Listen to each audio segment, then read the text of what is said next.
everyone? Welcome in today. Today, we're going through my top 10 interior defensive linemen in the 2025 NFL draft. We're going to go through the top 10, and then I'm going to give you some notes about the other guys that I watched at the very end of the video. Those will be shorter explanations. We're not going to go into a lot of depth, but there's going to be guys who don't make the list that I think will be very impactful NFL players that you'll want to know about if your team gets them. Let's go ahead and jump right in at number 10, though. I'll give you the information on the player. I'll read my blurb, and then if there's anything else I want to say, I'll say it. That's kind of how I'm going to set it up for each one. At number 10 is Jamari Caldwell, the interior defensive lineman out of Oregon. He comes in at 6'2", 332 pounds. He has 32-inch arms. He ran a 5'1", 640 with a 1.862 10-yard split. And here's my little blurb on him. He is what appears to be just a classic nose tackle, but I do think he moves well enough to play some 3-tech. He does a really good job holding the point versus the run, versus both single and double teams. He also has the ability to bend his knee to help him hold his ground and enough strength to then get up and push the blocker afterwards. As a pass rusher, he simply doesn't show much, but I think he moves well enough to be able to become a pocket pusher who can make plays if the QB holds onto the ball too long and will eventually be able to stay on the field more. So basically, he's your classic nose, and he doesn't show a lot of pass rush upside, but he has enough strength in his body and enough get off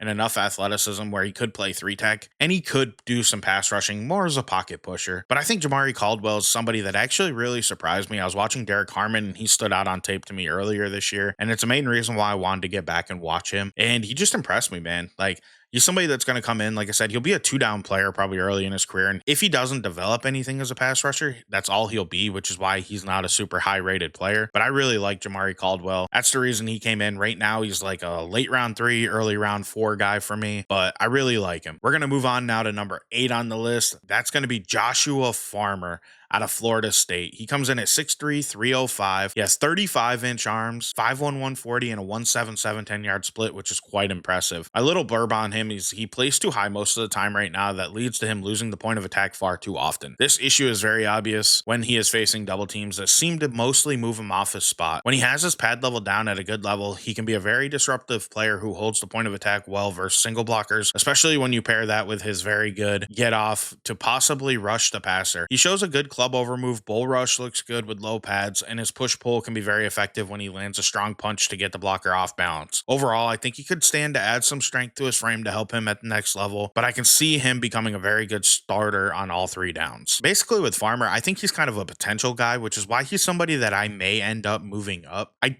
think he's a good player right now, but I think he's a little raw overall. As a pass rusher, he shows things, but he's just not consistent in my opinion. And, I think that's the main thing with him is he's going to be somebody that he's a potential guy. So there's going to be people who have him rated higher than me because of that. And that may be something that as closer to the draft, when all the information's in, you can find out, you hear more about character, you hear more about everything. There are people I will move up off of a gut feeling of going, I really like this guy's potential. I'm going to move him up. And I could easily see Josh Farmer being that guy because he has the length, he has good get off, he shows things as a pass rusher right now. He's just raw in my opinion. So I could see him being a guy who gets moved up my board later on. Coming in at number 8 on my list is TJ Sanders out of South Carolina. He's 6'4", 297 pounds at the combine. He had 33 and an 1/8 inch arms, which is perfectly fine. It's not ideal. Like 33 inch is okay. You'd like 34 or longer. That's perfectly fine. Let's go ahead and read the blurb on him. Looks to be a good run defender who has a strong punch to shock blockers and does a good job extending his arms and reading so he can shed. I personally think he'll be a power rusher at next level who will win with power instead of speed. He has what appears to be a pretty good bull rush already in his game, but I do question his upside. Basically with TJ Sanders, I have a lot more questions than a lot of people on him. I don't think he's athletic as people want him to be, which is how he ended up getting so high, and there are people who talk about him going in the first round. I can't get there with TJ Sanders. I have him in a lower tier than most people, and I know that. And if I find out at a pro day he ran really well and his 10-yard split's really good, and maybe I just misread his tape, I'll go back, reevaluate, and maybe adjust his grade. But he's just somebody I don't think I'm going to give a boom bust grade to because I just don't see them qualities on him. I think this is more of where he's going to end up on my board, and I'm just going to be lower on him. It's not that I hate the player. I just have questions about how well his game's going to translate because he is listed at 297 at the combine, but he played much lighter than that at South Carolina. He was always listed at 290 pounds. And, I just question how is a guy who plays with strength going to be able to translate when he's a little smaller? And, he played against SEC competition, but let's face it, the NFL is just different. And I think that's sometimes what happens is these guys who are a little undersized, who are power players, they struggle to get to that next level when they're just bigger, faster, stronger people. And I don't know that he has the athleticism to be able to win otherwise. We'll see. Like I said, maybe I'm wrong on him, but I'm just going to be lower on him, I believe, overall. Coming in at number 7 on my list is Alfred Collins out of Texas. He's a big boy. He comes in at 6'6", 332 pounds. He has super good arm length at 34 and 5/8. He didn't really do any testing at the combine. That's because he's not one of them athletic people. He's just not somebody that you expect a ton of athleticism out of. He tends to be more like a run stuffer who needs to develop as a pass rusher. Versus the run, you see him play with good pad level, anchor, and hold his ground while extending his arms and reading the backfield. He will then shed and make the tackle if the ball carrier is in his gap. Now, when rushing the passer, I only see average get off, and then I also see that his pad level seems to be dramatically higher, and he needs to clean that up or else he'll never amount to much as a pass rusher. He doesn't have a well-defined plan at this moment as a pass rusher either. I do think he's shown some moves on tape, and he's somebody that I believe has potential to maybe play a little bit of 3-tech at the next level, but I just believe he's kind of a really good nose with good juice, and he's a very good run defender. He's the first one. The other guys below, I did forget to mention, are like round 3 to round 4 guys. To me, Alfred Collins is a solid round 3 player. He's the type of guy you want to get. He's going to come in, he's going to immediately play 2 downs and impact your defense. But I do think he has potential to maybe do a little bit more versus the pass, and I don't think he'll ever be an elite pass rusher. It's not that. It's more so that you can leave him on the field like a Vince Wilfork. He can control a guy, maybe even take 2 guys to get him under control so he doesn't walk back the guard or the center he's lined up over, which then opens up lanes for other pass rushers, and he'll have enough strength to be able to push the center of the pocket even just a little bit and impact. That's the main thing with him getting on 3 downs, is I think he has the body type, the build, the get off, and the strength to be able to make it to where if he's on one-on-one, he'll be able to walk the center back and create some pressure. He may not get the sack, but he'll make the quarterback feel him and feel his presence. And I do believe you could see where they need to get 2 guys or have a chip on him, which can open up other lanes for other pass rushers. And that's where I see his potential impact in getting him on 3rd down eventually. Right now, though, he's just a 2-down player who's really good at what he does. Let's go ahead and move on to number 6 on our list, and that's going to come in probably as a bit of a surprise, but it's Tyleik Williams out of Ohio State. I have him as a round 2 to round 3 guy. He's 6'3", 334 pounds. He has shorter arms than what I expected at 32 inches, although I do think that shows up on tape a little bit. My little blurb on him is the first thing I noticed when watching him is that he's a very good run defender, and I do believe that'll translate to the NFL. As a pass rusher, I just don't see much in him because of his lack of length, and I do believe that'll limit his upside significantly. He does show good strength, though, to push the pocket and to be able to control the point versus the run. And basically, with the sounding of that, you would think I'd have him below Alfred Collins. But I do think he has a little bit more athleticism and a little bit different get-off than Alfred Collins. So that's why I have him just ahead of him. Honestly, though, he doesn't have any sort of plan as a pass rusher, but you'll see where he can make an impact at times already. And that's kind of where I'm banking on him being above Collins. I think Collins could be a better player, but I already see some things as a pass rusher in Tyleik Williams where I don't think he's going to be elite. It's the same idea. He's not going to be an elite pass rusher, but he might be able to be a little bit disruptive and make plays. I don't think he'll be able to push back and be, take on 2 guys like Collins necessarily, but I do think he just has a little more juice in him right now, which is why I'm kind of betting on that and putting him ahead of him here. Now, getting into our top 5, I'm going to go ahead and talk about Darius Alexander next out of Toledo. He comes in 6'4", 305. He has 34-inch arms, 4'9", 540. That's very impressive. A 1.72 split, very impressive. 31-inch vertical is also quite impressive. He's an athlete, man. The big thing with him is his age. Before I start my blurb, I want to say he's a 24-year-old rookie, which is really going to be a question. He was born, let me see, he might even be 25. Yeah, he was born in August, so he'll be a 25-year-old rookie. I have all my ages on my sheet listed for draft night or for the month of April because that was the easiest way to do it. But as a rookie, he's going to be a 25-year-old. So there's a lot of questions there. And then you also pair that with the fact that he came from the MAC. And there's just a lot of questions about Darius Alexander, but let me read my blurb on him and you'll see why I really like him. He is a very strong at the point of attack. He pairs that with a very strong punch to shock blockers. He does a good job versus the run, keeping his pad level low and controlling the blocker using his length. He does a good job keeping his eyes in the backfield and extending his arms versus both single and double coverage, and then shedding and shedding to the ball carrier to make a play. As a pass rusher, he shows some juice with a good get off, and he has a go-to move, which is his bull rush, utilizing his play strength. I do notice his pad level gets high on stunts while rushing the passer, especially once he gets tired. But like I said, man, he has juice as a pass rusher, man. He has a lot of upside there, and he already is a good run defender. I just think Darius Alexander, he's going to go in late round 1, early round 2 probably, and his age could push him down a little bit, truthfully. That's just a fact of the matter. I understand he's going to be a 25-year-old rookie, but I think he'll be an impactful one when he comes in. Moving on to number 4 on our list, it's going to be Derek Harmon.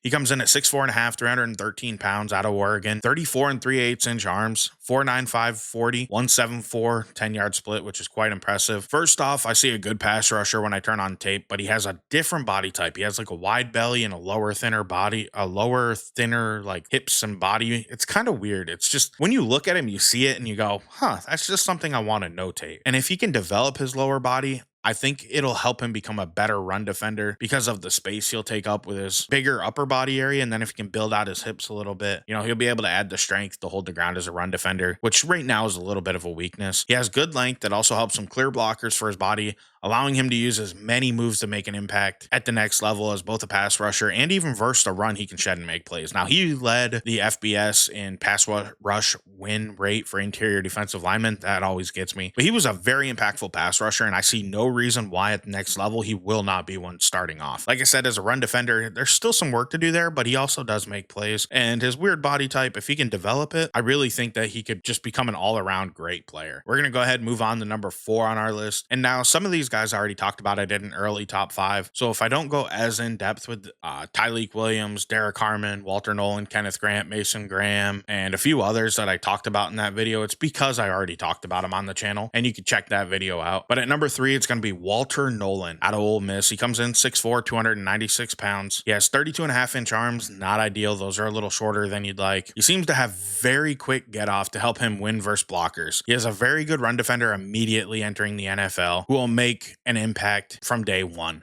As a pass rusher, he shows upside, but he currently lacks a pass rush plan of any sort. He appears to have the traits to develop to become a good pass rusher with some more work. Double teams are one big weakness that I notice. He seems to struggle defeating them, and they basically eliminate him from the play. But I think basically Walter Nolan is immediately going to come in and be a good run defender, and he can start there. He can play in pass rush situations, but he's a guy that has the opportunity to develop, and he's a little bit more of like that. You look at him and you see the potential, which is why he gets a little bit of a higher grade. Like, I think as a pass rusher, he has the get off, he has the size, he has the strength, and if you can develop a plan with him, he's going to be able to be a very effective pass rusher from the interior, which is one of the more impactful things in my opinion across the NFL.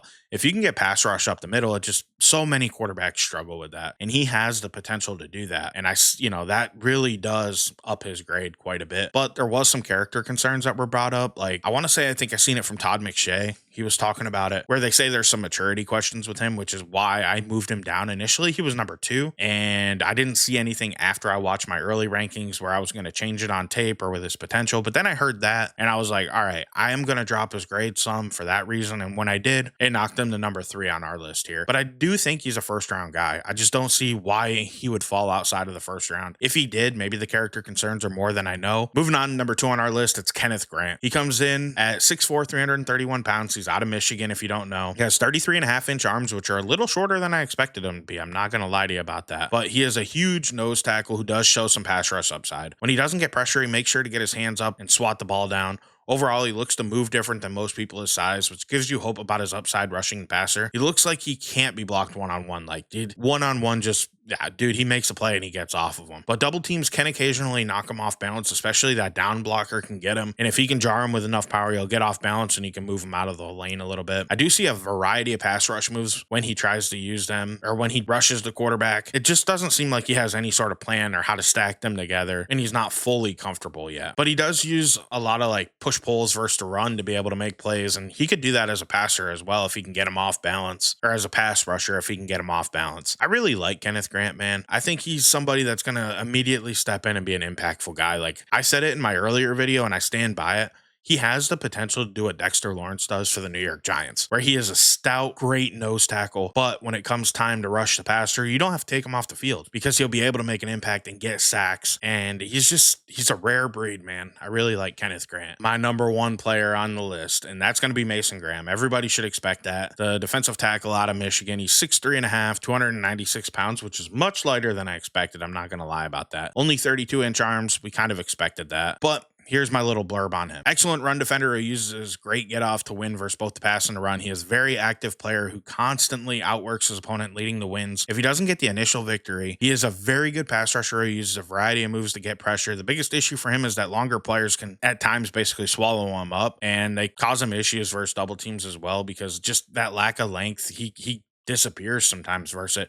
But he is a fantastic player. And, I write all my notes in a notebook, but like Mason Graham, there was just multiple times where I'm writing wow play in there, which just means and I write the timestamp of the film I'm watching so I can go back and look at it if I want to reference it. But it's like, there's so many times I wrote wow play where I'm like, how did he do that? Like, he is just a very good player. I see him as a top 5 guy in this draft, and I think you'd be crazy to let him slip outside of the top 5. And that doesn't mean I give that grade to 5 guys. He is one of 3 people that I think are certified top 5 picks in this draft. And, I love Mason Graham. He is such an impactful player.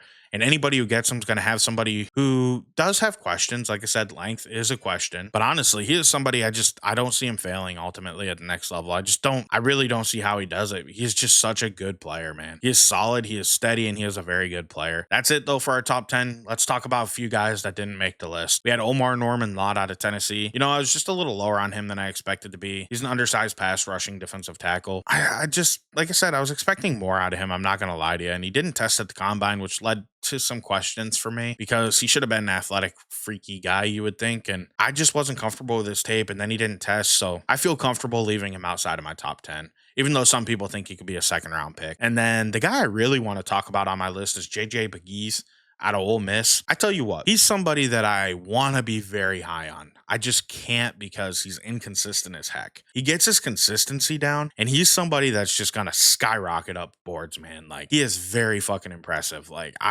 Pegues at times just makes you go, wow. But then at times he just does nothing. And that's, for me, he's a developing player that, he adds a little bit on offense. He's just a good player. Shamar Turner, somebody else that I watched, he's another guy, pass rushing type. He's from Texas A&M. He played on the edge, newer to the inside. A&M players feel a little miscast, and that's why I have a hard time with his grade. I just feel like that defense under Mike Elko didn't really put him in the best situation to win. And then Aeneas Peebles is somebody else I watch, man. He is somebody that could be that mid-round gem that ends up, becoming a pass rushing expert at the next level who gets paid because of that, honestly. Like, that's what I think Aeneas Peebles could be. He's just undersized, and he's a pass rushing guy. He doesn't do anything versus the run. Of course, I watch Dayon Walker. You want to love him, but you can't watching his tape. It's ugly tape, man. I've got a developmental grade on him, which for me, if I view you as simply a developmental prospect, you're going to get a 4th-round grade, no better. And I think that's what it has to be with Dayon Walker. Like, he's an early day 3 guy that you take a stab on and you hope it works out. It's the same idea with that tackle out of Ohio State that went to the Browns.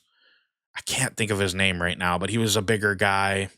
Shoot. But either way, it was the same type of grade on him, for me. It's just, you put a round 4 on him. If they go late day 2, you're like, okay, you can justify it, but he should be a round 4 guy. I watched Tonka Hemingway, Yaya Black, Cam Horsley out of Boston College. I watched a lot of different players for this. Those are the big ones I wanted to talk about. I want to thank you for watching. Please hit that like button. Would you consider subscribing to the channel if you like what you've seen? We got more of these coming out. I do mock drafts basically weekly, and we're going to do positional rankings going forward. Next up, my plan is to have the offensive line grades coming out next. I was going to do a tackle and a guard show, but to me, so many of these guys are kind of flexible. We're just going to make it one ranking and do a top 10 for them.